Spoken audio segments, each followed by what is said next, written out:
Sprint, sprint, and sprint. Recently in my comment section, I've been receiving an overwhelming amount of comments about this topic. Some people want me to cover it, and well, you know what? Here I am. It's such a controversial topic in the community, and don't get me wrong, I'm not going to sit here and tell you that you should or should not want sprint to be in Halo, but I'm going to give you more of an objective look of whether it's going to be in Halo Infinite or not, why as a business decision it may make sense, how the community will react once it's revealed, and yes, how you should react when 343 announce it. So sit back, relax, and for the love of God, just don't kill me. But first, just a shout out to my quick friend, the real life Spartan, just a little clip from him. Listen up, Spartans. I am real life Spartan. You are not receiving this video transmission in air. Ultimate Halo himself, the legend, has granted me top security access to come at you and let you know to no scope that link in the description below and 4-shot that follow button on me on Twitch, because I'm giving it 117%. 2020 is our year, Spartans. But enough talk.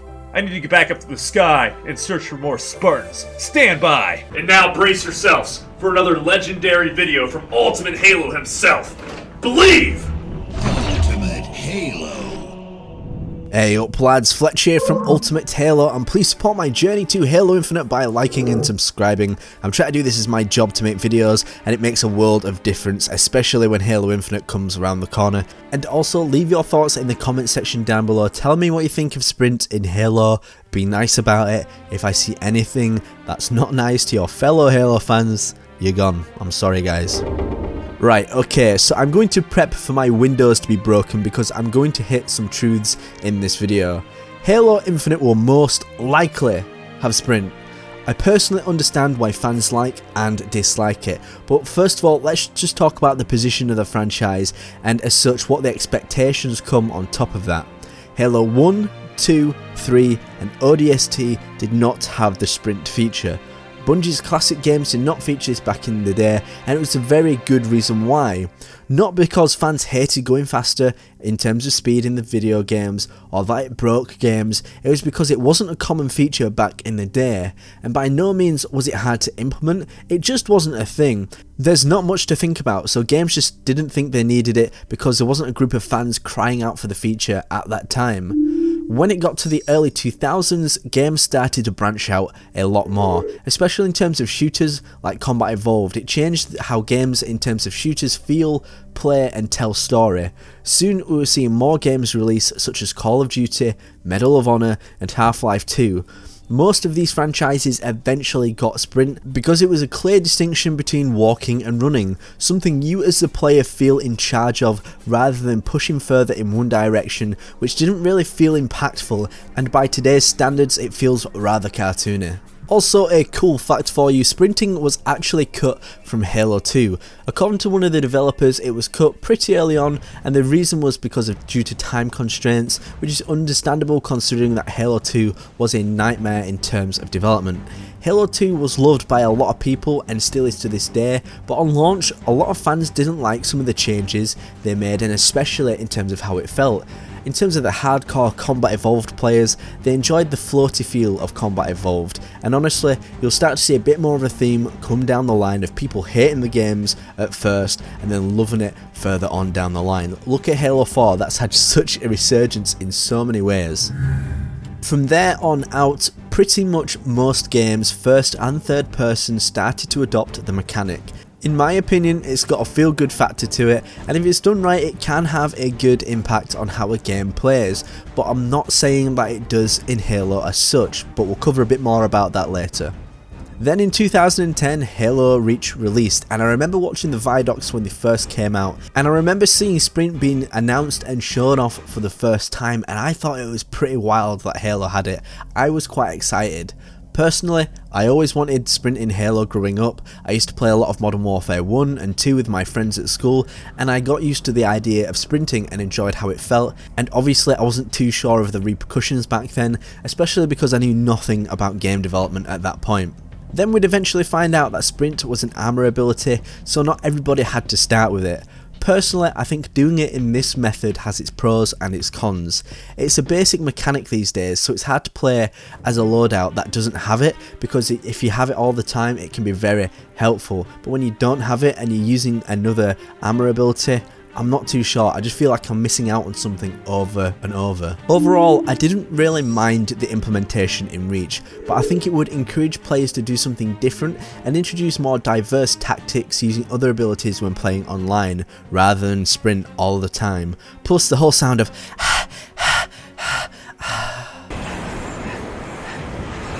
you get what I mean? It's pretty distracting. I wasn't too much of a fan, but it's just a little bit too much. Then in 2012 we got Halo 4. This game, as well as Halo Reach, ruffled up some jimmies to say the least. Halo 4 enabled sprint across all players, but you can only do it for so long, so effectively you had a meter like Halo Reach, but it just wasn't visible. When you were getting shot, it would also slow down the player so that you couldn't just zip around everywhere and ensure that it wasn't too overpowered. It's pretty clear at this point that fans didn't like it, and even though its implementation was pretty generic in terms of how shooters are involved, I personally don't think it was great, but I didn't mind it that much and I don't think it was egregious as fans made out. Then, as we are in current day, I think Halo 5 is probably the best implementation. I'm sorry, don't hate me if you feel otherwise, that's fair enough, you've probably got some good points.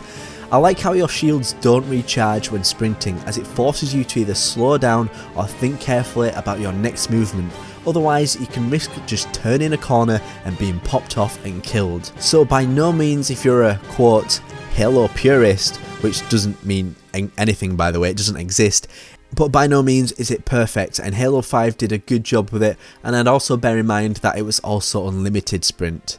I don't mind this either, as I don't like running out of stamina and not really knowing where I can sprint again like you could in Halo 4. I didn't have any visual feedback to tell me that as such. So okay, alright, we know a bit more about the history of sprint, but why was it implemented in the first place, and why does it still persist in modern Halo? Well, first word, air. Second word, new. Third word, generation. You know the people who played Combat Evolved to Halo 3? They were a different generation of fans with different expectations and were conditioned to feel differently about certain games they should play. Bear in mind I said the word conditioned, things were different back in those days. As such, when it came to Halo Reach, it was just shy of 10 years before the original came out. Lots of people will have moved on at this point from gaming or Halo as a franchise, and as such new people were starting to get involved and be interested in the games. As well as this, gamers' expectations in terms of the general consumer, once again, not just the Halo quotes purists, they changed a lot and they expected sprint to be implemented due to a lot of their other favourite franchises having it. I remember being young and always saying to my friends that never really liked Halo, do you like it, do you want to play it with me? And I always remember them explaining it's unrealistic because you cannot sprint. I kid you not, this was a big topic of conversation for me personally when I was growing up in school. So to a lot of people that might sound stupid, but that's how you were conditioned to think when Halo Reach came out, and I swear to God, those friends who said the exact same thing bought Halo Reach because it had sprint for a start and they actually enjoyed it. So that's why I think 343 will go with the decision to include it. A lot of kids play games that have it these days, such as Call of Duty, Fortnite, GTA, Destiny, Apex Legends, Titanfall, and the list goes on. I personally imagine it's a make or break feature for games. I'm not saying it's make or break for Halo Infinite as such, but in terms of how they feel when it comes to a younger audience. So if we want Halo to succeed long term, Halo fans may need to make some sort of concession so that we can have this long term success with this new generation. I'm also very aware of how it increases the size of maps and the effect it has on gameplay, but at the end of it all, gamers want what gamers want. Yes, I'm also aware that Doom is a franchise that doesn't have it still to this day, but you know what, it's because it feels great, because I think the reason why it works is because you kind of move at a pretty blistering pace as it is, so going any faster will just turn the game into a first person Sonic the Hedgehog, and actually that doesn't seem too bad of an idea now that I think about it. Let's now assume that it was announced in a trailer or it was shown in a trailer. What would the community do? Personally, I think you'll get a group of core influencers maybe bashing it because they prefer Halo without sprint, which is fine and they're entitled to have that opinion, and I don't have anything against them for thinking that, power to you. But that might impact some of their audience to feel the same way. But at the same time, I think a lot of people will be happy with the decision. Look at it this way, those who like sprint don't say much about it because they don't have to. It's already in the game, nobody say they're going to take it away from them, as such they have nothing to complain about. Whereas if they announce that no sprint is going to be in Halo Infinite, I can guarantee that there will be fans out there who will be mad about it. This is why 343 are in a very difficult position. They won't be able to win either way, even if sprint has to make some concessions down the line in terms of how it functions. Personally, what I think will happen is that the base movement will be up and the sprint speed will be down, and then shields still won't recharge as they currently do. I don't mind not seeing them recharge in the campaign either, because I think it actually adds a layer of strategy. In the campaign, my only gripe with sprint is that sometimes it feels like I'm running through the missions too quickly and not absorbing the environment enough. All in all, if sprint is a thing you hate, just relax, there's a good reason for it, and I'm sorry you can't have it all your way. Same goes if they remove it and you love it. That's kind of how the cookie crumbles, unfortunately, my friend, and I appreciate at the same time a lot of people have put a lot of pressure on the developers to remove it.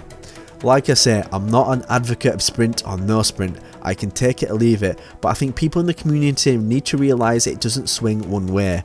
I didn't mean it like that either, that's a little bit weird. People love sprint in Halo, or people hate it. Either way, someone needs to make a concession when it comes to Halo Infinite.